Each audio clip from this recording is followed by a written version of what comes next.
When you know that you are queer, but your favorite drink is beer, that's gayish. You can bottom without stopping, but you can't stand going shopping, that's gayish. Oh, gayish, you're probably gayish. Well, life's just too short for narrow stereotypes, so it's gayish. We're also gayish. It's Gayish with Mike and Kyle. Hello, everyone in the podcast universe. This is Gayish. The podcast where only the good die hung. Oh, and the bad ones, too. It's the opposite of what I said. I'm Mike Johnson. I'm Kyle Getz. And we're here to bridge the gap between sexuality and actuality. And today, we're going to talk about...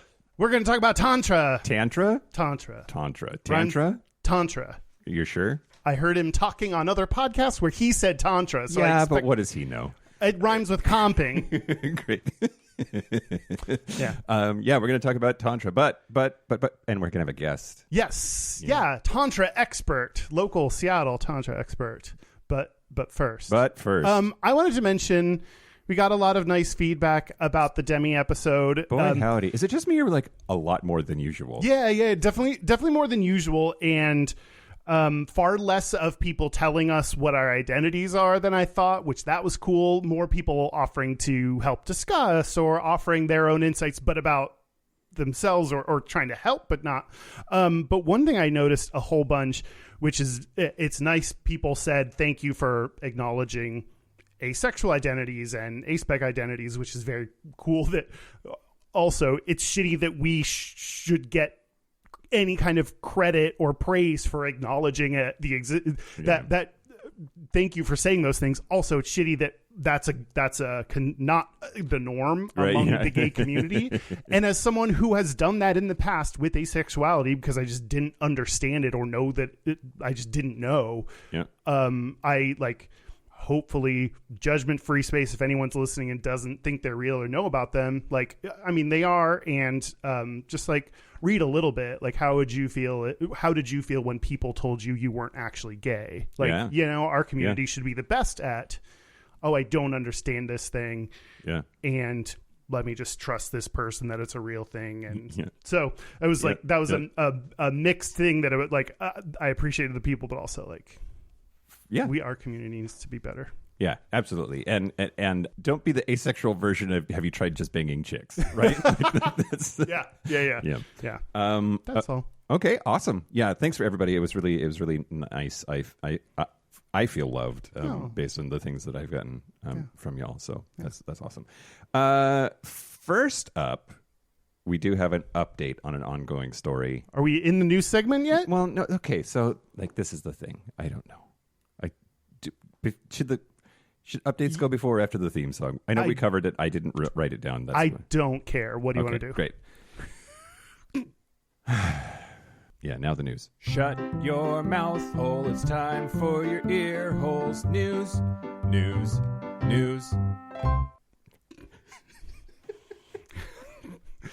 Okay, first, updates, ongoing story. So the Door McAllen Church has apologized for putting on a production of Hamilton. Oh, they apologized. And wow, first time ever for a church. Put it in your date books, yep. Bitches. I don't know. Yep, they will also pay damages to Hamilton creators, and the Hamilton creators have said that they will donate that money to support a local gay rights organization. Wow. So the Door McAllen issued a statement on Instagram, because that's where business happens. That's where statements happen these days. Yeah. Apologizing for its actions in putting on the play.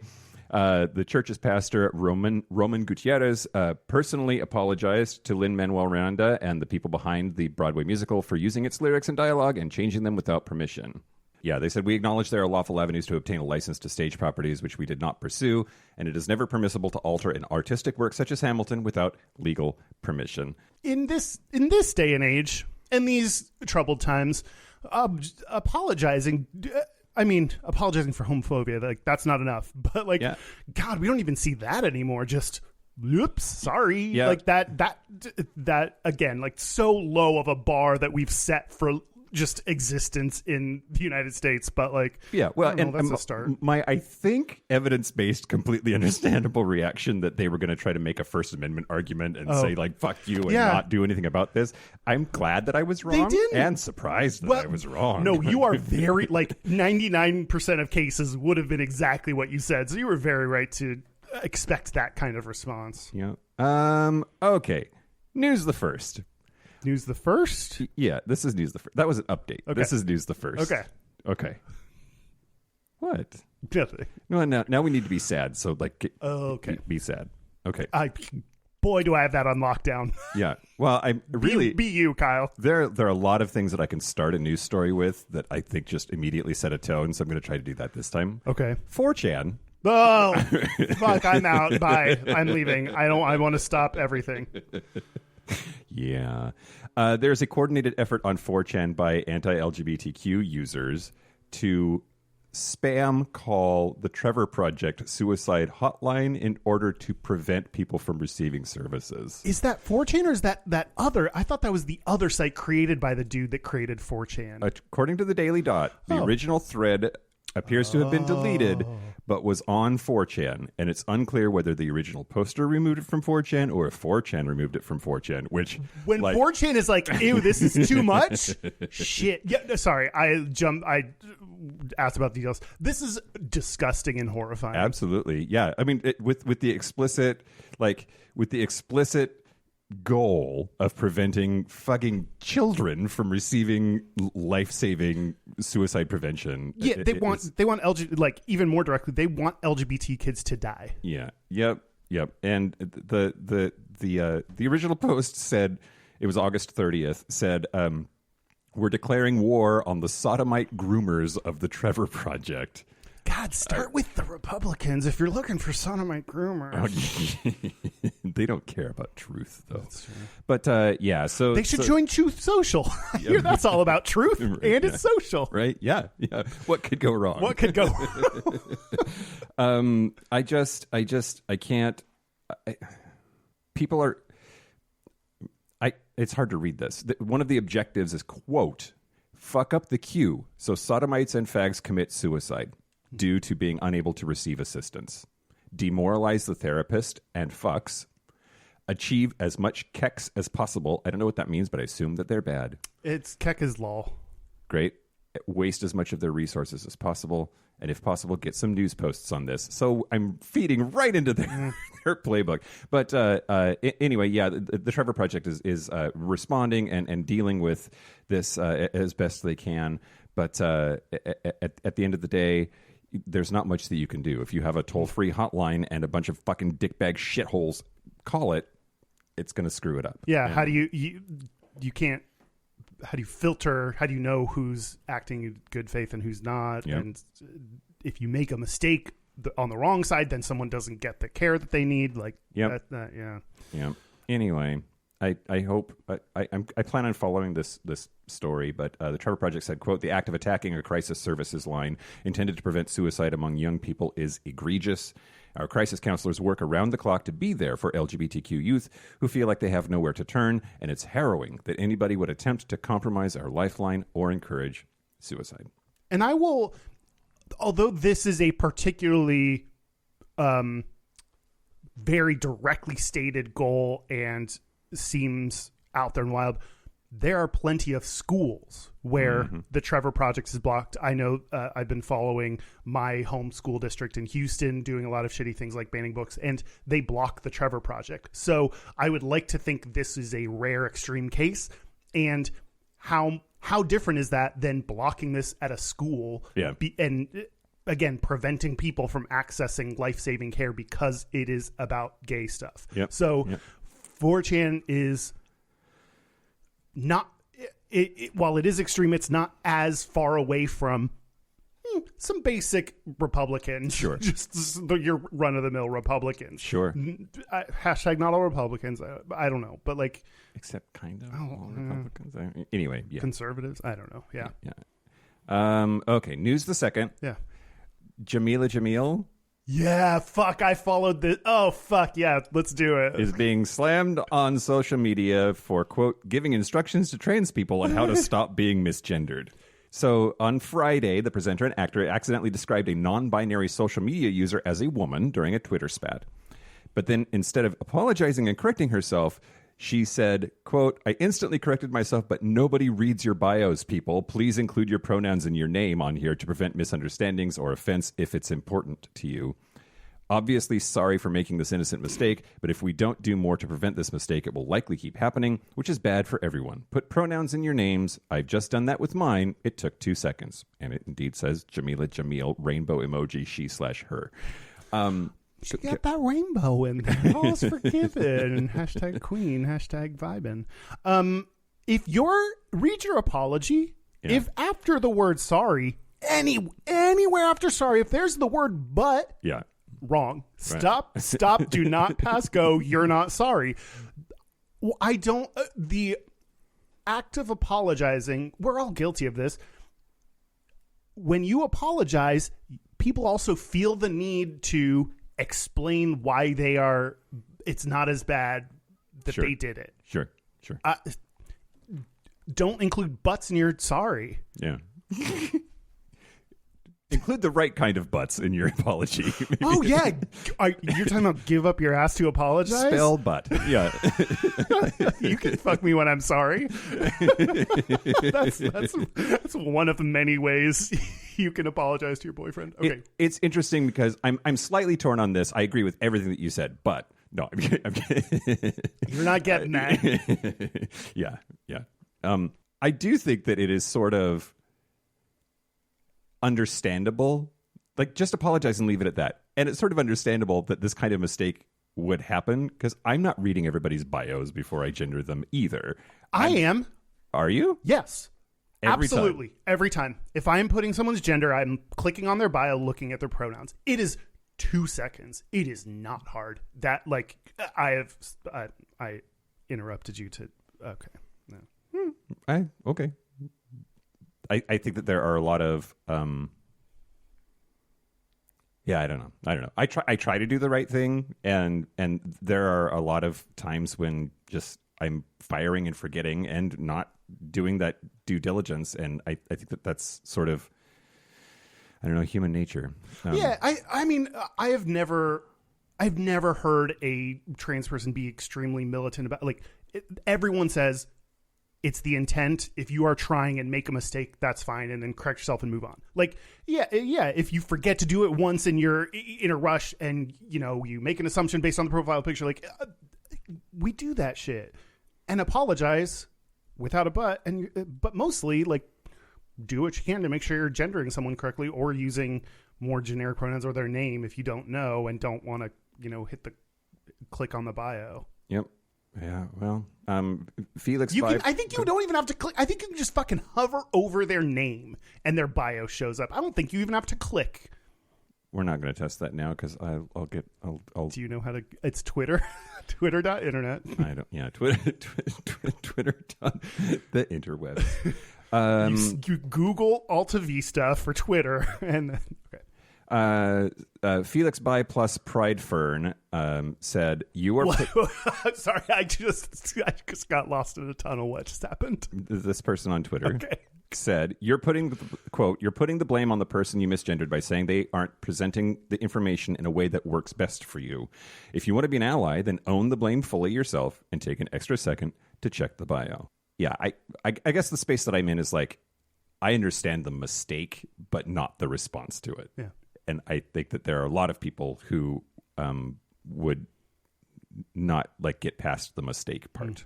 And anyway, but yeah, just apologize without a but. Okay. News the last. Yeah. Kristen Chenoweth. Ooh, what's the? I would love it if you just stopped there. If your last and that's story, the news. In an interview, she has revealed that she was certain that she knew one of her ex-boyfriends was gay because he, quote, recognized my Louboutins. I'm sorry. Are we back in what Hot Blonde Summer? What's the name of that movie? Sexy legal lady. What's that movie called? Blonde. Legally Blonde. Legally Blonde. Yeah. That's literally that plot line we talked about in the episode about blondes. Oh, like, God. Yeah. Don't tap your last season Louboutin heels at me or whatever he says. Yeah. So the Schmigadoon is her show on Apple TV, and in that show, her character gets engaged to a closeted reverend. And the Los Angeles Magazine asked her whether she's ever been in a similar situation in real life. And that's when she replied, yeah, only once. He recognized my Louboutins. I don't even know how to say that word. That's how not gay I am. But when you're dating a man and he knows the brand of your shoes, immediately break up with him and become best friends.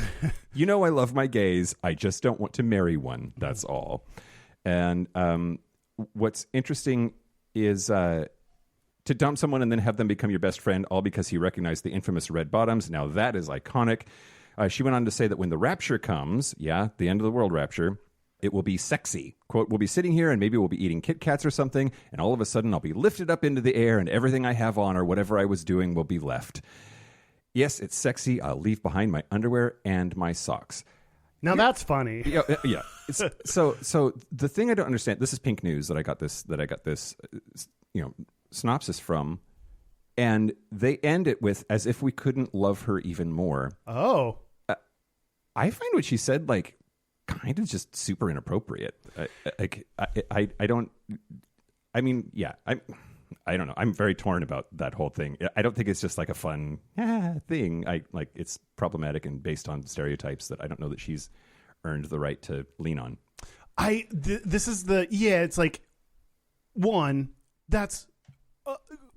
As I was like, that is a 20-year-old joke. So there's a certain part of it that's not even that's just such an old thing. It's not new. And I don't know, but that's similar to a joke maybe we would make or gay people would make, and she's close to the gay community. So I don't doubt her support for gay people or that gays have supported her. Yeah. And I just, that would be one of those, you just she doesn't need a big backlash or in the street just nudge to be like, no, maybe no. Yeah. Maybe no. Yeah, I agree, because I think one of the shittinesses?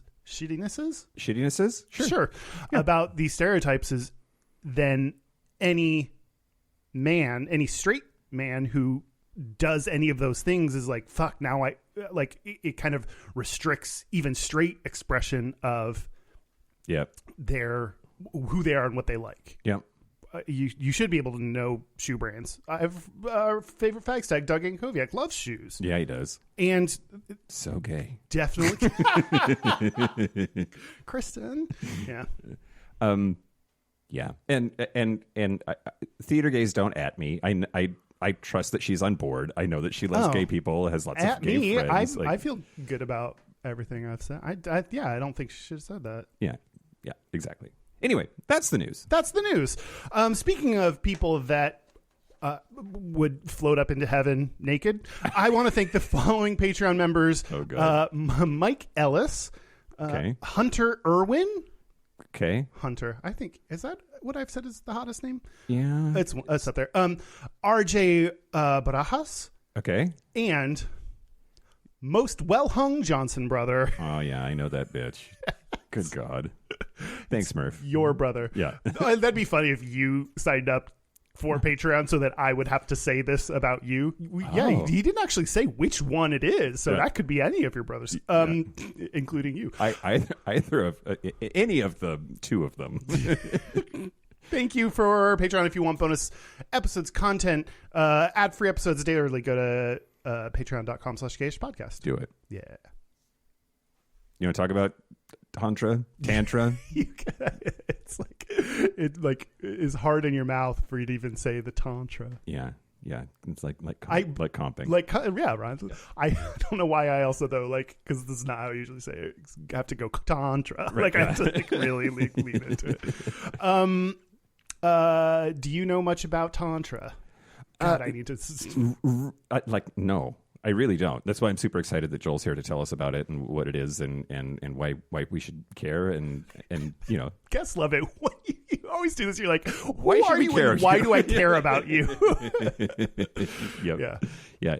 He runs, among other things, a studio and does classes and OnlyFans? And has an OnlyFans, yeah. And he'll talk about all of that. I was trying to hook the gays, OnlyFans, right. and other things. Yeah, and I'm sure we'll also talk about the fact that I was a client for a hot moment. So How hot? yeah, Well, I guess is it okay? Can I ask that literally in front of him? yeah. Yeah. All I like. My connection in my brain goes Tantra, sex, Sting. This is the extent of my. You know, he had that thing like once where everyone couldn't stop talking about how he has like sex for hours or I don't know, whatever. Yeah. Like, but that, yes. So I have very bare minimum understanding before I started like looking up shit to pretend like I know shit. Yeah. Which I sometimes do for the show, but yeah. Excellent. It also seems like up your alley because it's about like touch and connection. Yeah, that was the hope. Yeah, and I think I don't know. It was the pandemic and like any touch was like exactly. Yeah. Okay. So, Well, I'll ask you more about how it was and what it was like. sure, I'll turn bright red 2 episodes in a row. It'll be magical. Perfect. You speaking of touch, you said in the last episode that I don't like hugs or something, which I then was listening. I was like, that's weird. I like hugs. Yeah. Anyway, I like touch. Okay. What? I don't know. Is that true? Yeah, Okay. All right. I don't know. I do. Okay. All Well, right. like, it's like I'm awkward and weird, but I like hugs. Oh, okay. Much better than like high five. You know, I've always said that about high fives. High fives are just like dudes that don't want to hug. Like it's like let's hug our hands together real quickly. Okay. We're gonna take a break, and when we get back, we're gonna have Joel from Powers of Man on to talk about all of this stuff. Yeah. And I'm gonna stretch out my back in the meantime. Is that a euphemism? Or? Yeah. You want to take a break? Let's take a break. Let's take a break. This is the part where Mike and Kyle take a break. So are we back? We're back. We're back. I'm so happy. Okay. Okay, good. I'm glad. We are here with Joel Benjamin of the Powers of Man. Mm-hmm. Well, welcome to the show. Thank you, guys. Yeah, thanks for being here. Yeah. I kind of want to just dive in with what we were talking about just a second ago, Tantra versus Tantra, like because I really liked it. I think people might want to hear what you had to say about just even the pronunciation. Most guys from most people from the Northeast say Tantra. Mm-hmm. And I think that's just, because of the way that they say their vowels. Mm-hmm. But I've always said Tantra. Mm-hmm. Most of the teachers that I've worked with who I respect say Tantra. Mm-hmm. It's like you wouldn't say mantra. Mm-hmm. You say mantra. I think even people from the Northeast say mantra. So what did the teachers you don't respect say? I don't listen to them. Okay. So, yeah, what is that? What is Tantra? What is Tantra? Boil this incredibly complicated philosophical web of intricacy into just dumb it down for us. Okay. I mean, the fact that it's even a word that people understand as far as they've heard it before, it's a familiar part of, our lexicon now. 10, 20 years ago, that wasn't the case. So the fact that we're even talking about it means that it's, seeped into our culture to a certain degree. But even though people know the word, a lot of people don't understand what it is. Mm-hmm. A lot of people hear Tantra and they think, oh, that's that mystical sexual, practice, right? And I always associate it with Sting. Do you get that a lot? No, totally. Well, he's one of the reasons why, a lot of people in the West know about Tantra is because of, people like Sting. I thought that would be an annoying thing. Oh, okay. I thought that would be an annoying thing, but I guess if they're helping promote it and no, I mean, he's legit. I mean, he look at how good he looks. And the reason why it's around as long as it is because it's working. It wouldn't still be around. We wouldn't still be talking about it if there wasn't a legitimacy to the actual practice. Mm-hmm. So what is Tantra? Tantra, there's 2 things that make Tantra unique. Okay, the first is that it's the oldest spiritual practice, spiritual philosophy known to mankind. Okay, there may be spiritual philosophies that are older, but as far as written human history, Tantra is the oldest. Mm-hmm. Okay, mm-hmm. The other thing that makes Tantra unique is that it's the only spiritual philosophy that includes our sex life in our spiritual practice. So, and it wasn't like ancient yogis in caves sat around and, came up with, this mystical spiritual practice. sexual practice. Tantra includes our sex life because Tantra is a philosophy that incorporates all aspects of our life into our spiritual practice. Tantra believes that everything we do from the moment we open our eyes in the morning, everything that happens to us, every thought can and should be part of our spiritual practice. And where did it come from? It's a part of Hinduism. Hinduism. Okay. Yeah. Okay. Yeah. When did you start studying this? Like, what? A long time ago. When I first became a massage therapist, I went to a party and met this guy at the party, and, we were just talking, and he was like, so what do you do? And I said, well, it was actually when I was in massage school, and told him, and he said, oh, I do body work too, and, I do tantric body work. And at the time, this was like 25 years ago, I'd never heard of Tantra, so I was like, what's that? And, he said, well, come over sometime, and I'll show you. And that sounds like it could be just a pickup line. Like, that's come over and I'll show you. Like, I don't know.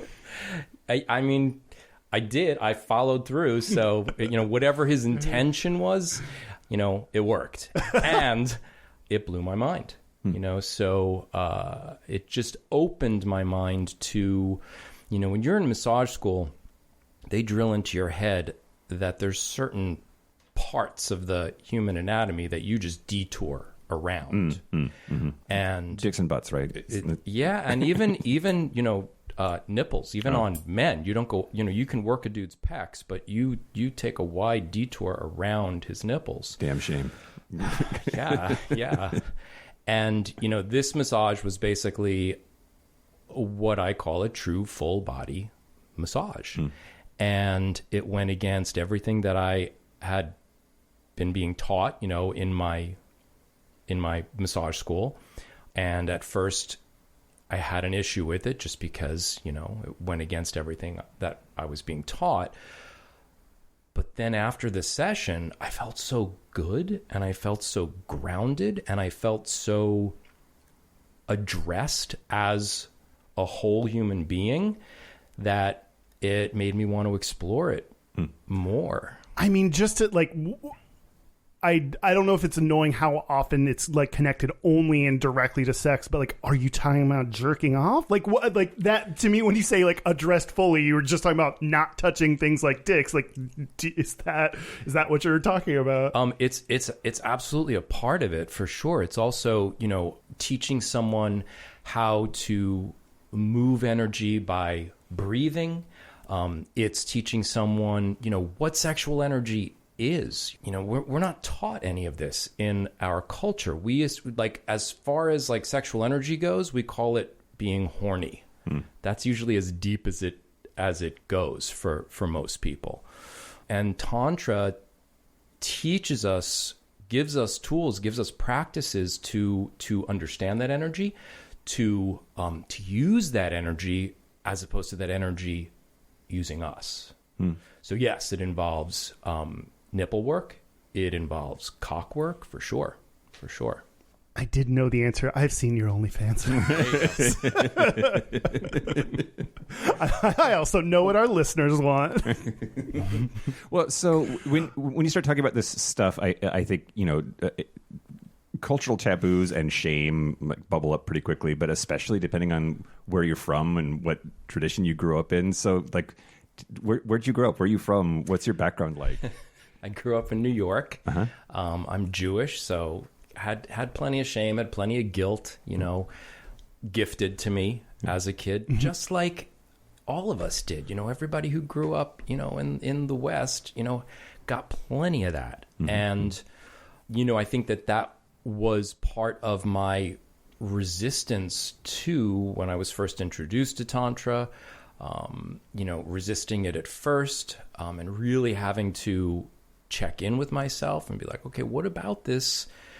Are you resisting? Is it this belief system that's been handed to you, when you were even too young to understand what was being given to all of us, the baggage that we were being given?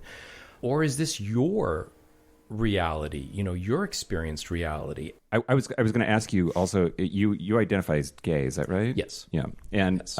Do you think that queer people have a easier time investigating these kind of like alternate philosophies and different ways of being? It seems like being queer sort of gives you permission to color outside the lines anyway, right? Absolutely. Just the fact that we are already viewed by society and, by ourselves growing up as different. Mm-hmm. I think that that's one of the things that makes gay people much more, I don't want to say more introspective than straight people, but I think just percentage wise, I think gay people are. I think because as growing up, at some point you realized, I'm different, and that makes you think about things a little more deeply. So yeah, I think that being gay definitely opens you up, especially in the sexual realm, because gay people so much identify by who they have sex with, how they have sex. So if there's this sexual spiritual practice, I think a lot of gay people are drawn to it because after you're through your 20s, just hooking up for the most part isn't that satisfying anymore. You want more. And to start to incorporate your spiritual life in with your sex life, for a lot of people, that's the thing that, even though they don't know that that's what they're looking for, that's the thing that helps them have a more satisfying, sexual life. Is to make it more than just about getting off. We are talking a lot about the sex portion of Tantra. Can you tell me about some of the other aspects that, I jump right to obviously the dick and getting off kind of thing, but backing up, what else is incorporated in Tantra? There's meditation, there's chanting, there's breath work, everything that brings you into the present moment. Everything that helps to break down the dualities that exist, in life. The word Tantra, as far as translating the word, means to weave, okay? And what it's talking about as far as what are we weaving? What are we bringing together is the things in our culture, the things in our world that we would normally view as opposites, the things that usually, there's one over here and, one, way over there. There's no connection between the two, like heaven and earth, like male and female. What we're experiencing now, in the West, and I think just globally, with trans people becoming more and more of a presence, a visible presence, and more people accepting trans people, that's a very tantric global perspective that we're all witnessing happening, because it's bringing together of two things that we've always thought of as opposites, body and spirit. Tantra brings them together. Sex and the sacred, Tantra brings them together.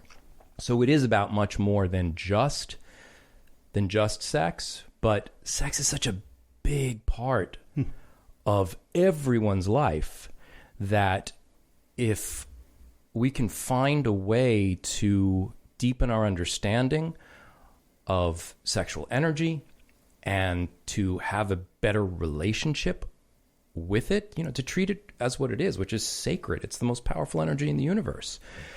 So to be able to expand our perspective on what it is, improves and enhances all aspects of our life, not just our sex life, but to have a deeper understanding of what sexual energy is reverberates in ways that, we wouldn't even think of. I mean, it's creative energy. So when you are, just filled with creative energy, everything you do in your life becomes effortless.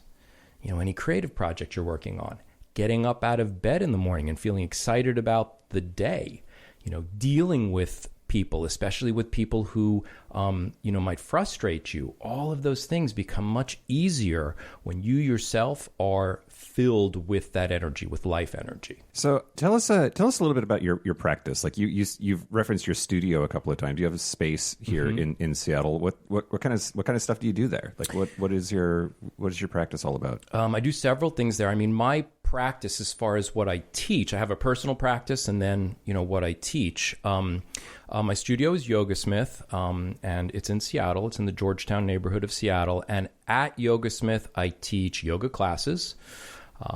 I teach tantric bodywork workshops for men, and I see one-on-one bodywork clients at my studio.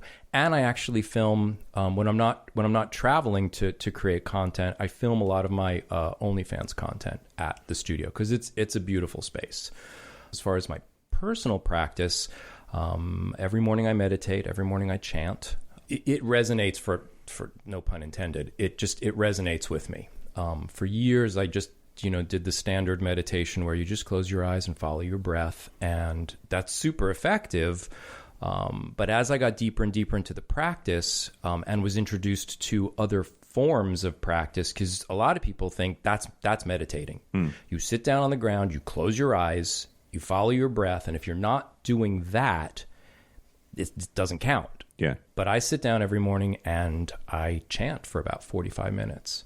What I don't know if this is something you're supposed to ask people. Like, what do you chant? Is that a personal thing? No, not at all. Not at all. Most of my chants are Buddhist chants. The Gayatri mantra, which is the mantra of the sun. It's the mantra of feminine power, basically. I will chant. I do this practice called humming, where you basically just hum. And I'll do that for like 10 minutes.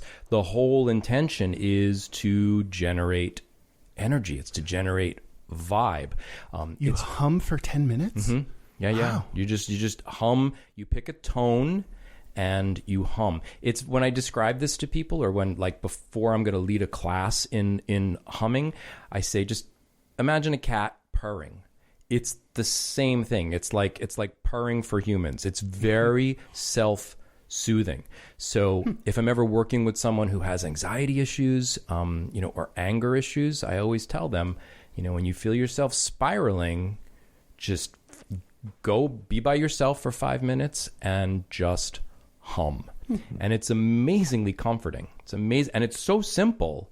And then I'll tone what are called the sacred vowels. So O, Ah, A, U, E, and you work your way up your body. So O resonates with your base, Ah, your heart center, A, your throat center, U, the mask of your face, E, the crown of your head. And that gets your whole body vibrating.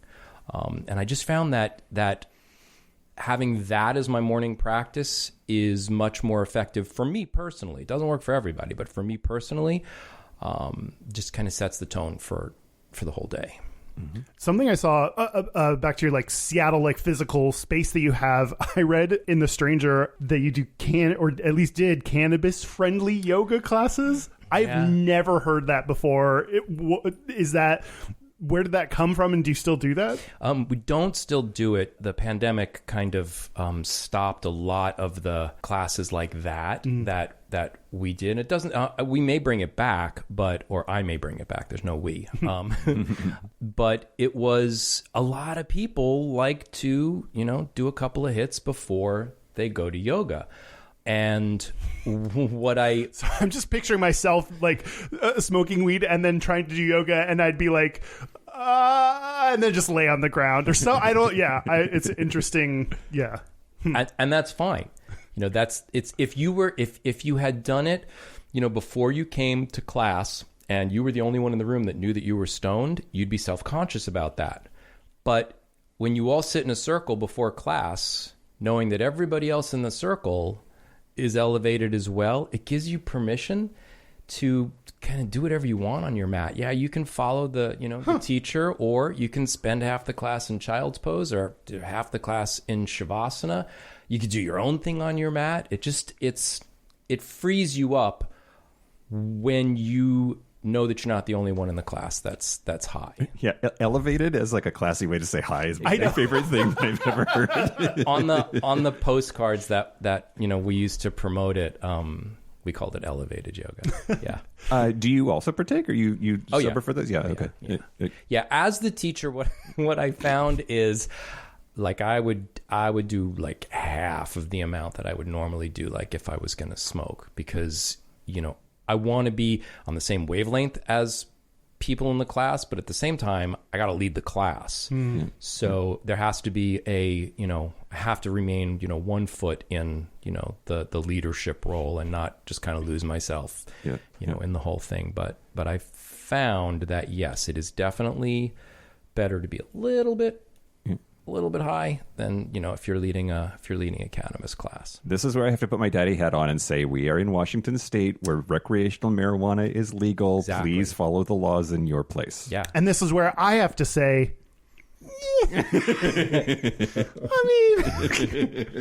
another element that I want to ask about is, you've mentioned, and I've seen classes or events or workshops or what have you for men, and sometimes specifically for gay men or gay or bi men. What's the importance of doing classes more targeted like that? As far as yoga goes, it's just, a lot of yoga classes, a guy will show up in class and be, if there's 20 people in class, there'll be maybe 2 or 3 of men, and the rest are all women.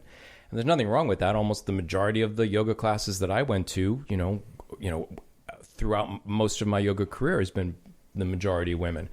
So women kind of get to feel like they're in the majority in a yoga class all the time. And it's nice for men to get to experience that as well. To just be in a room full of guys with tight hamstrings. And then you don't feel like you're the only one in the room or one of the only ones in the room who can't touch their toes.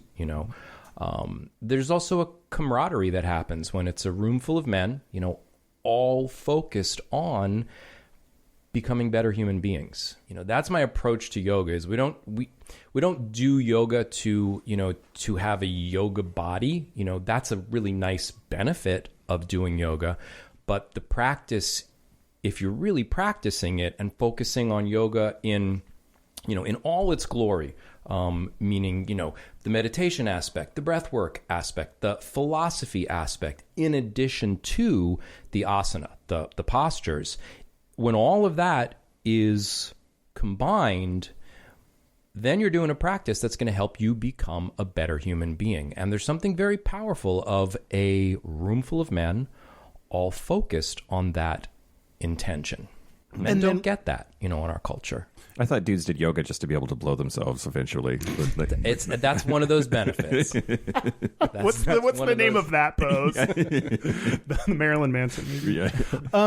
And then I can understand that element, the benefit and value of men, and then why gay and bi men. Mm-hmm.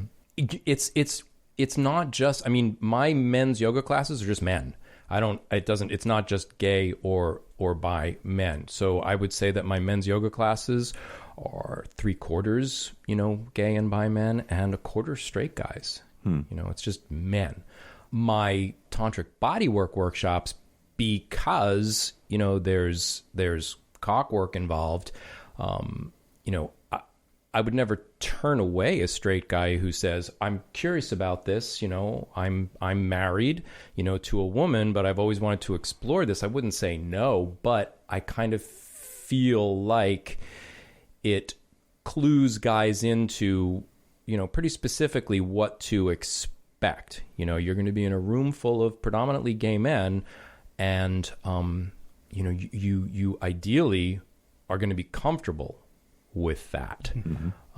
It's pretty clear in the description, of the workshop, what goes on.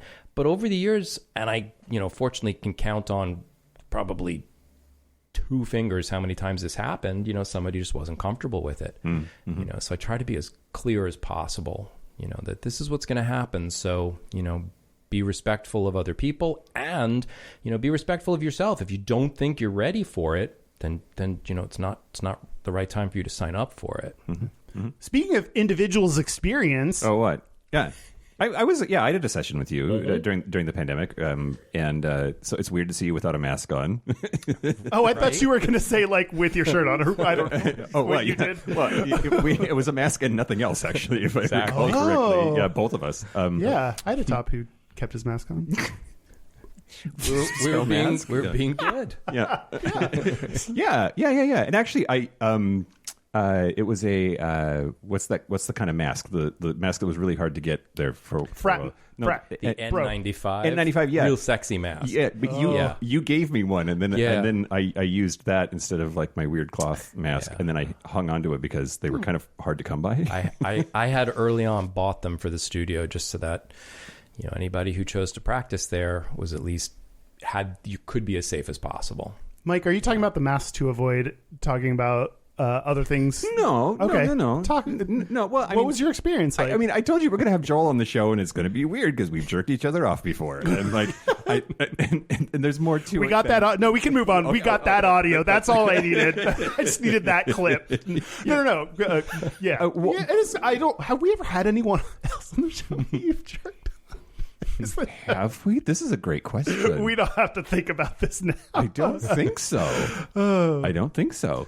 But yeah, it was really like most of it was like technique of like masturbatory techniques, and I thought that was really interesting. But one of the things that really stands out to me, and it's been a couple of years now, so I've forgotten a lot of it, was like when I was about to come, you would like hit me on the chest. I thought that was really interesting because it was effective at like snapping me out of it or whatever. Yeah. Can you talk about what's that about? Oh no, sure. I call that pounding your chest like Tarzan. Yeah. So it's a technique. When you're first teaching someone how to edge, okay, a lot of guys our sex life is modeled for us. So either we get, what you're supposed to do from porn or like on Twitter. And a big thing on Twitter now is edging videos. So how that usually goes is, the dude who's on the receiving end is kind of kicking back. And then there's another dude who's on the giving end and he's stroking his cock. And when the dude who's on the receiving end is getting close, he says, "I'm getting close." And then the dude who's giving basically just lets go and lets the dude who's receiving just kind of come down a few notches, and then the dude who's giving just starts to jack again. And as far as like tantric edging, there's a whole, set of techniques that you can employ so that the focus isn't just to get to the edge and then back off, get to the edge and then back off. The focus is to generate energy. So you want to go for a long period of time. We probably went for a much longer period of time than when you normally, masturbate and get yourself off. Mike, can you give us a specific amount of time? It was like an hour-long session. Okay. Yeah. It was longer than that. It was like 90 minutes. Oh, okay. Yeah. My sessions are always 90 minutes because the hour was just the massage, and then we get into, the tantric edging. But, one of the things that for tantric edging to be tantric edging is you don't break contact with your own cock, or if you're stroking someone else's cock, you don't break contact when you're starting to get to the edge. You maintain that contact because that's an energetic connection. Okay, it forms that circle of energy. I probably taught you there's a scale of 1 to 10, 10 being ejaculating. You don't get past a 5 if you're going to effectively edge. Most guys take themselves to like an 8 or a 9. You don't get past a 5. The pounding on the chest, okay, is to draw your attention from your cock up to your heart center. Because when you combine that energy from our sacral, from our root chakra, okay, up to our heart chakra, that is basically just imbuing the energy of life, okay, from your cock with the energy of compassion that lives in your heart center. And, that's all you need to move through the world filled with life energy and the ability to be compassionate as human beings. That's our life's work. So as far as tantric edging goes, that's the intention. And then there's different ways to achieve that. And one of them is each time you get close, pound on your chest like Tarzan, or if, someone's working on you, they pound on your chest to help you bring that energy up from your cock to fill up your heart. Usually when someone hits me, it makes me more likely to come, but that's a different, I think that I'm talking about something different. Yeah. So something else from the session that I really remember and think about, it was early in the pandemic. Things had just started to open back up, and then they actually closed down again after that. Yeah. So there's just like this brief window in the summer when it was okay. But because of the stress of the pandemic and the isolation that we were all feeling, I was like kind of jerking off like a crazy person. Mm-hmm. And I said to you, because you had asked, that I was jerking off like twice a day. Mm-hmm. And you were like, that is way too much. You should maybe jerk off twice a week. Mm-hmm. Can you say more about that? Yeah, absolutely. Most guys ejaculate way too much. And as far as just, go back to, what we were talking about. Sexual energy is the most powerful healing energy in the body. It's creative energy. It's life energy. Every time you ejaculate, you're releasing some of that life energy. Mm-hmm. So, you wonder why, if you wake up first thing in the morning and jack off, you wonder why, well, how come I don't want to get out of bed now? Why do I just want to roll over and go back to sleep? It's because you just released whatever life energy you had in you waking up and then built up while you were, masturbating. You just released it. So now you're basically starting your day at a deficit of life energy.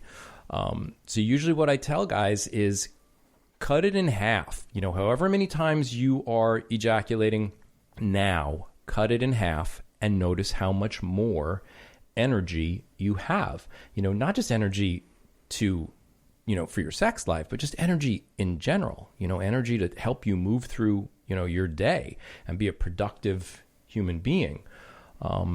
But yeah, most guys, and it's one of those, it's instant gratification. So you're bored, you stroke your cock, you're frustrated about something, you stroke your cock, you get yourself off. It doesn't mean that you stroke your cock any less by cutting in half the amount of times that you ejaculate. You can stroke your cock 10 times a day. Each time you're stroking your cock, you're generating that energy. You just don't ejaculate every time you stroke your cock. Mm-hmm. Did you heed my advice? I mean, I've gotten blue balls a couple of times thinking about that advice. And I definitely... I don't know. My libido waxes and wanes anyway. So like lately I've been in a like not that interested mood. But I've thought about it from time to time. Absolutely. Yeah. And if I like go at it, quote unquote, too much for a week, then I'll like your voice will pop into my head. So. Yeah. You mentioned, I heard you talk about this on another podcast about ejaculation and specifically how it changes. I think you mentioned over the age of 40. And I think, people don't talk about. Watch out. No, go ahead. I'm doing a good thing. We're talking about, people don't talk about sex like this in general and expect men to, I don't know. I don't think we talk about what it's like and what changes and what to expect. Can you talk about what kind of changes as men get older? What changes about their ejaculation? Yeah, I mean, there's just less of that energy, that you just naturally have circulating through your body as you get older. So you have to be much more mindful of how you use it. When you're 20, you can ejaculate 2, 3, 4 times a day and then still, go to the gym and work out and go and party all night long and wake up the next morning and feel fine. But as you get older, you have to conserve that energy more. For sure. I mean, I've noticed that in myself. I noticed that in, all of the guys that I work with, that one of the easiest things you can do for yourself if you really, are feeling a lack of energy and just a lack of just inspiration in your life is ejaculate less and notice. And it's not just about ejaculating less. Then you have to pay attention and notice how you feel when you ejaculate less, because at first it's going to feel like you're denying yourself of the pleasure of ejaculating. And once you start to actually practice that and really focus on, oh yeah, I actually do have more energy, then at the end of a stroke session, you put your cock back in your pants without ejaculating, it doesn't feel like you're denying yourself anything anymore because you recognize the benefits, because you've experienced them and you've been mindful of them. You've noticed them. But yeah, I mean, I probably ejaculate like once every 2 or 3 weeks. That's just because I'm old. You're not old. Not old. Nobody is. No one's old? Yep. Okay. That's a hot take. Yeah. Okay. I definitely also wanted to ask, you on your OnlyFans and a little bit on your Twitter, I think, talk about how dead nipples aren't really a thing. Like, Kyle thinks his nipples are dead to him. Can you fix him? Well, okay. Kyle thinks it. Touching my nipples don't do anything for me. Right. I don't say dead nipples. Okay. Well, yeah. That's my nickname for Kyle. And and you, Kyle thinks, no, like I know what happens to my nipples when you touch them. I'm juxtaposing that with Joel's belief that like everyone can learn to enjoy their nipples. At least that's my understanding of his philosophy, which he will explain now. Exactly. So a lot of guys who don't have sensitivity in their nipples, what they usually say is they're not wired. Mm-hmm. That's usually the phrase that people will use. If you're a human being, okay, you have a human nervous system. You're a human being. Sometimes I question, but you have a human nervous system. Your nipples are wired. Okay, there's nerves going to your nipples. There's just no current going through that wiring. And for a lot of guys, the reason why there's no current there is because there isn't an awareness there. Okay, and an awareness has to be cultivated. It's not something that is just there. For a lot of guys that I work with who, don't have sensitivity in their nipples, when I ask them, well, when you were growing up and you first started masturbating, did you play with your nipples? And most of them say no, because I just kind of associated like nipple pleasure with that's something that women derive pleasure from and not dudes. So they left their nipples alone. And then every, guy that they connect with who goes for their nipples is told, my nipples aren't wired.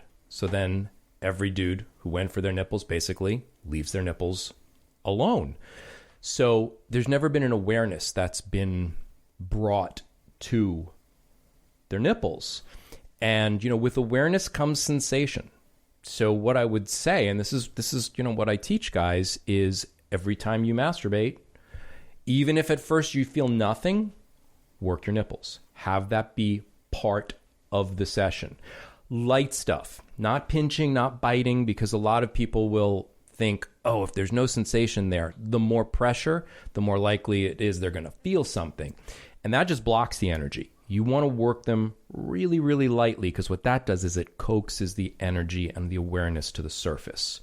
I think of my friend who always tries to convince me to get a brand new TV. My TV's super old and like it works fine. Like I like my TV. I can watch all the shows I watch. I don't like the need to upgrade my TV to a brand new one is to identify and find, like, create something that's missing that I'm not missing in order, like he's trying to convince me to miss something, to have something new that I don't feel the need for. And that kind of reminds me of this, like if I don't feel that I'm missing, there is that moment where someone's like, do you like go for the nipples? I'm like, you can if you want, like go down. And I'm like, meh, but I don't feel like I'm missing out on anything. So what would I get by, like, what's the kind of instant, or what's the value of spending time on this? Well, I mean, from my perspective, it's like I couldn't imagine sex without, like, getting off on someone working my nipples. So from my perspective, it's like if I took that out of the picture, I would really miss it. So, if you're totally good with not having that going on, then that's good. But imagine what it would feel like if it's like you had 2 more dicks. It's like it'd be triple the pleasure. If I could pick, I'd have them in. Never mind. I'll always take 2 more dicks. But. It's just another erogenous zone that you would have access to. Other guys would have access too. So it just, and also what it does. So nipple play is a heart opener, okay? Because it's all happening, all that sensation is happening in your heart center.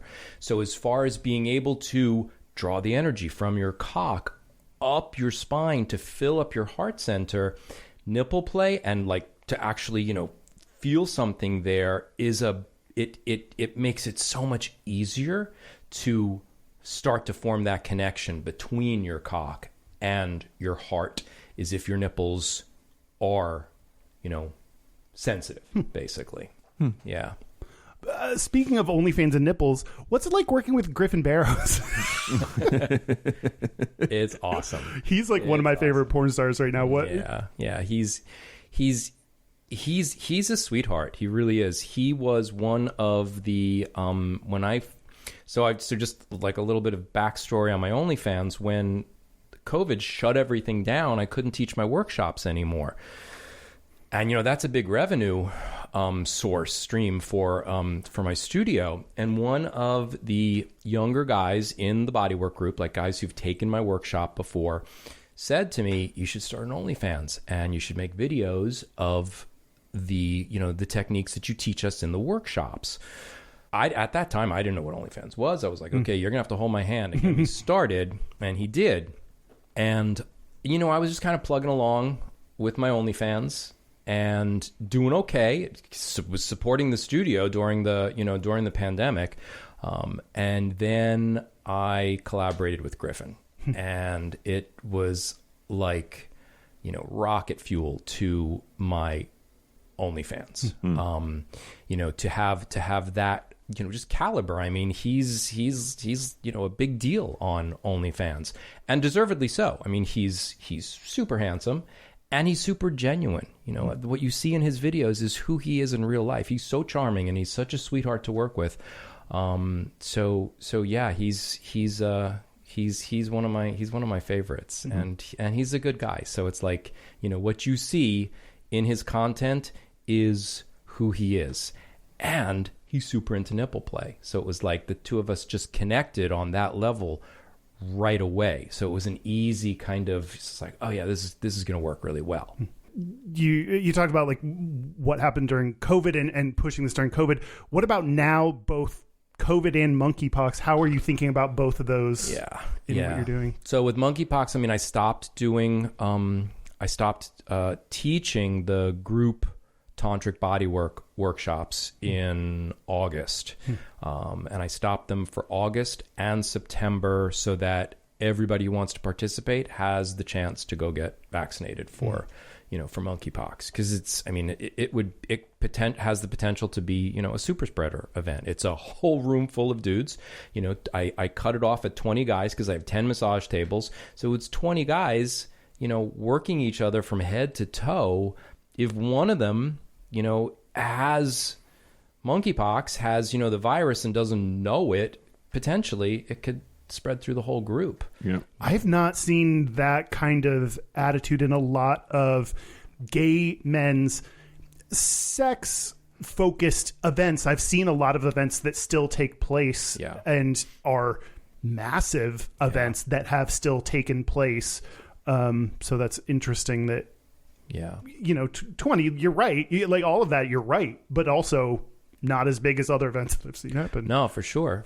And it just seems like, the responsible thing to do, and I came of sexual age in the 80s, so I saw all of the men who died from AIDS, and I feel like the gay community, we were the first ones, the gay community was the first community to line up for the COVID vaccine. We didn't have to be convinced for the COVID vaccine because gay men just, I think in our DNA, don't mess with pandemics. It's in there, whether you lived through the 80s or not, it's just in there. But then when you combine it with, sex, it becomes kind of a different thing, because for a lot of, I can't speak for everybody, but that's a challenging one, because, to basically say, okay, I'm not going to have sex, is a tough one. But for me, it was a no-brainer. I just said, if you want to practice the techniques, just go to my OnlyFans. That's all still there.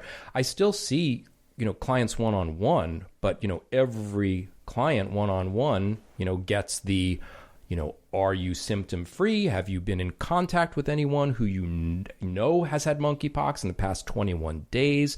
I mean, they still, get grilled just like they did, when COVID was, surging. I asked everyone before they stepped into my studio, are you symptom-free? All of that. It's just, we got to take it seriously, and especially I think people in the gay community who are teachers in the community, who are leaders in the community, we kind of set the example for, this is how we're going to navigate this, guys. We're going to be smart and we're going to be safe. This isn't going to be forever, but for now, we have to be careful. I have a question and an idea for Patreon, because we're going to do video, and I said that you could have it. My idea, I don't know if it works out or not, but I have in the package still unopened dildo, and I'm wondering if we could do some techniques using that on camera. Oh, that's a good idea. Yeah? Yeah. Okay. What? It's funny. Yeah, so for Patreon, we're gonna jerk off a dildo together. I don't know. I'll teach you guys the strokes. Yeah. I mean, does that mean we're almost ready to? I think so. I mean, we're coming up on an hour. Okay, then the last question I have, that our audience will want to know, what's Mike's dick like? Just give it a rating, like 1 to 10. Wow. I can answer if you want me to answer. Wow. Mike has a very pretty dick. Oh, yeah. Thanks, Joel. You're welcome. Ditto. Thank you. You're saying you think you have a pretty dick too? Oh, well, yeah, I know I do. Oh, thanks, Kyle. You definitely made me turn red again. That's great. Yeah.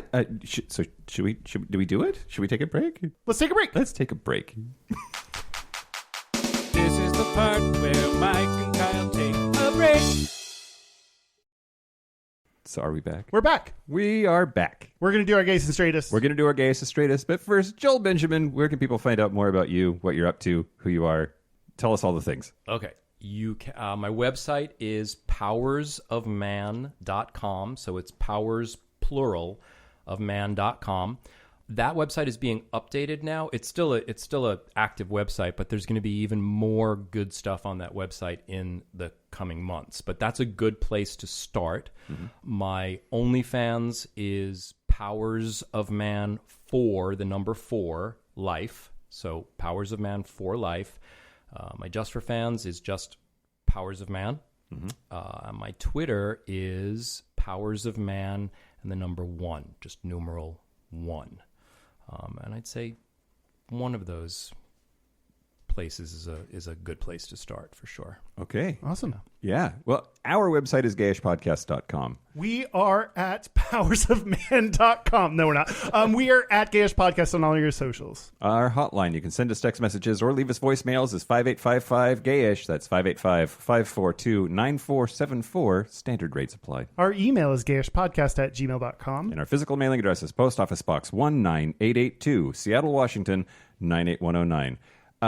Hey, fuckers, Hey. you dirty bitches. Our 300th episode is coming up. We're doing a live stream. It is Sunday, September the 18th, 2022 at 2 p.m. Pacific time. There's a Facebook event, so if you're in our Facebook group, you'll see it there, or join our Facebook page. You can see the event there to let us know you're going to be there. But every episode that's a multiple of 50, we do a Q&A. That's the whole point of the episode. And we need your questions so that we can answer them. We are in desperate need of questions. Please send them in, even if it's a statement. I don't care. Yeah, just anything. Poor Derek is like freaking out because he's got to put them together, and like he can't.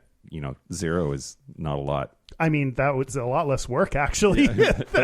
Please send those into Gayish Podcast plus 300. Gayish Podcast, the plus symbol 300 at gmail.com. And we have a merch contest. So send your merch design ideas by September 11th. That's the deadline. And we'll pick one for the 300th episode to announce as the winner. And last but not least, Podcast Awards voting is now. So if you nominated us, then there's a possibility that you were selected as a judge. So please look in your email, check your spam filter, vote, please. Yeah. And I'll be doing local gay bar review on episodes where we don't have guests. Gayest, straightest? Yeah, I'll go. Okay, go. My gayest is I was hanging out with friend of the show, which I always say you will in the future be referred to as friend of the show, even though we've met once. Well, I guess when you jerk off one of the hosts, you can. Never mind. Okay. Friend of the show, Sable Jones A. James. I saw her. A guy came in, and I was like, she looked at me. I looked at him and said hi, and then he left, and then she looked at me and she said, I was like, we fucked. And then she was like, you're gonna get a message from him. Last night. Got a message. Wow. That whole experience was like right on, and Sable predicted it. I Good mean, work. of all my friends, she's a dick psychic. Like, Psychic. My straightest is I wore a belt purely to keep my pants up. oh, great. Good work. Just belt it. Just Yeah, cinch well, it. it was not for looks. It was not cute. I just needed my shorts to stay up. Oh, great. Well, the gayest thing about me this week, I went to CC's Fetish Night last night, which is the first Saturday of every month at CC's. That's the thing that they do. And I took my harness with me. The straightest thing about me this week, I didn't wear it. It stayed in the bag underneath my feet the whole time. You know what? You took a new step. A new step. Yeah. And that's commendable. A nude step. Did you nude step? No. Okay. No. I've only ever participated in Funderwear Night, and then only after much booze. The public nudity's just, I don't know. I still. I mean, it's not. It's not that pub. Well, Yeah. Joel. Hi. Yes, hi. What's your gayest and straightest? Gayest first. Yeah. I finished Where the Crawdads Sing, the book. Okay. Really good. I haven't heard of it. Oh, it's so good. So good. And that's not the gay part. Okay. And I started Red, White, and Royal Blue. Oh, I have heard of that one. I have not. What is that?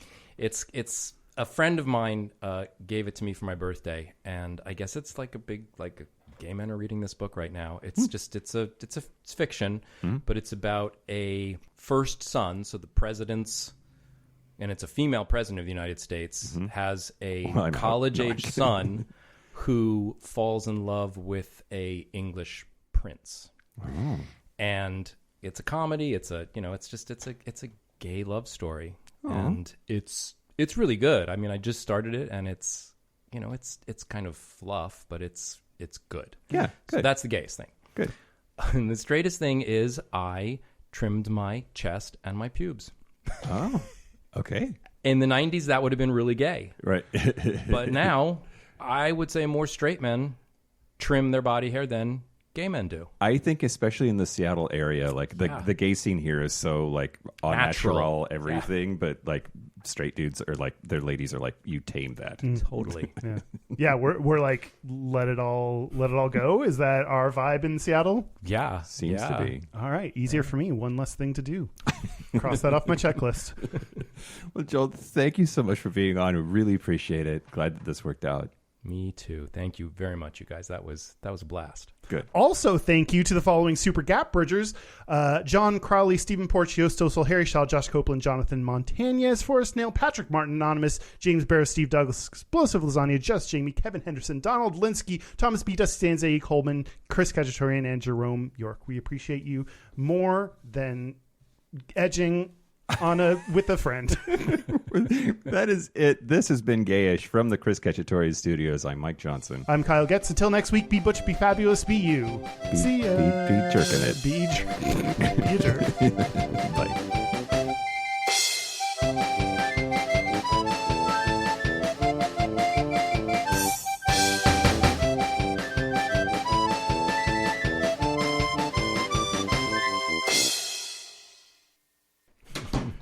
Can we put the dildo back on the table? How many times I've heard that?